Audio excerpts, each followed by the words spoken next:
हज या उम्रे पे जाएं, किसी को ना बताएं, एक भी वहां फोटो ना खींचें, या अपनी यादगार के लिए खींचे अपने पास रख लें, बस किसी को ना बताएं आप उम्रे पर हैं, वापस आए किसी को ना बताएं कि मैं आ रहा हूं, चुपचाप घर पर आए, फिर अपनी बातनी कैफियत को देखें, आपका बातिन आपसे राजी है या नहीं। अगर नहीं है, आपके पेट में गोले उठ रहे और आप चाहते हैं कि नहीं पता चले आपसे बड़ा रियाकार कोई नहीं है। हम उम्रे पे जाने लगते, याद रखें किसी की ज्यादती पर मुआफी मांगना उम्रे के साथ मशरूत नहीं है। पहले कभी माफी मांगने का ख्याल नहीं आया, अब लिखेंगे मैं अल्हम्दुलिल्लाह उम्रे पे जा रहा हूं, अगर कोई खता हो गई हो तो मुझे माफ कर दीजिए। असल में मुआफी मांगने तो है, इसीलिए जवाब नहीं इंतजार करते कि तूने माफ कर दिया कि नहीं कर दिया।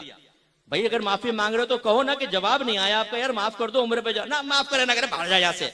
असल ये था जान जाओ हजरत उम्रे पे जा रहे हैं, फिर अपने स्टेटस के ऊपर एहराम की फोटो लगा देना, जान जाए कि हजरत उम्रे हज पर जा रहे हैं, जान जाओ सारे के सारे।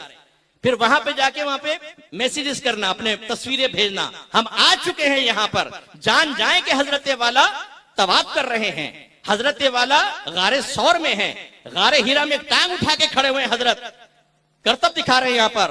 बाज कहेंगे अल्हम्दुलिल्लाह मैं इस वक्त गुंबद खजरा के साए में बैठा हूं, आपके लिए दुआ कर रहा हूं और आपका सलाम मैंने सरकार की बारगाह में पहुंचा दिया।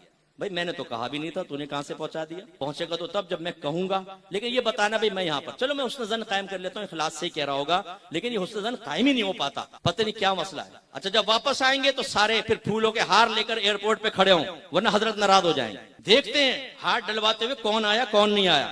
जो अगर नहीं आया रिश्तेदार तो कहते हैं इसको ना आबे जमजम देना है ना खजूर, कम वक्त आया नहीं था। और फिर दावत करो हजरत की, बुलाओ उनको, फिर एक प्रोग्राम रखेंगे बहुत बड़ा कि जी हजरत वाला हज करके आए, इतना बड़ा कारनामा किया हजरत ने, जान लो कि हजरत हज करके आए। तुमने दुनिया में सारा अपना अमल कैश कर लिया, मैदान माशर में ये हज हो सकता है तुम्हारे मुंह पे मार दिया जाए। और जब अगर ये काम कोई आलिम दीन कर रहा हो तो शर्म करनी चाहिए उस आलिम को। आप जब तकाज़ाए नफसानी से बाहर नहीं निकलेंगे, अवाम खाक निकलेगी। आपने मुस्लिम की हदीस नहीं सुनी? मेरे आका ने फरमाया सबसे पहले 3 लोगों का हिसाब होगा, एक शहीद, एक आलिम कारी और तीसरा सखी। शॉर्ट करके कह रहा हूं, अल्लाह ताला तीनों को बुलाएगा, फर्दन फर्दन उनको नेमतें याद दिलाएगा। सब कहेंगे अल्लाह तेरी ये नेमतें थी। अल्लाह ताला फरमाएगा इस नेमत के जवाब में तुमने क्या किया?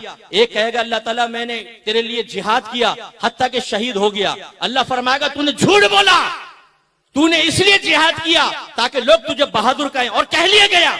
सरकार फरमाते हैं कि मुंह के बल घसीट के उसको जहन्नम में फेंक दिया जाएगा। शहीद को जिसने गला कटवा दिया है लेकिन उसने शिर्क खफी किया था, एक नेक अमल में मखलूक को शामिल करने की कोशिश की थी, ना दाढ़ी काम आई, ना इमामा काम आया, ना शहादत काम आई, जहन्नम के अंदर फेंक दिएगा मुंह के बल घसीट कर।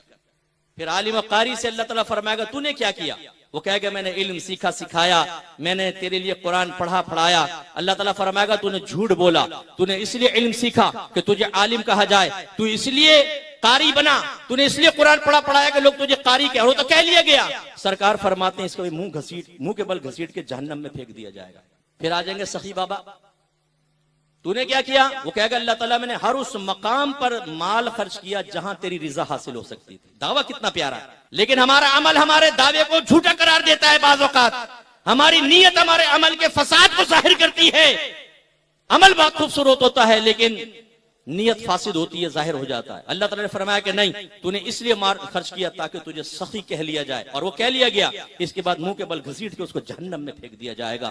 एक रिवायत में सरकार फरमाते हैं ये पहले वो 3 अशखास होंगे जिन्हें अल्लाह जहन्नम में फेंक कर जहन्नम की आग को बढ़ाएगा। जितने यहाँ से रियाकार बैठे अल्लाह की बारगाह में तौबा करें, और आपके कदमों की बरकत से मैं भी तौबा करूंगा इंशाअल्लाह। ये नहीं कि मैं आपको कह रहा हूं, सबसे पहले आईना में अपने सामने रखता हूं।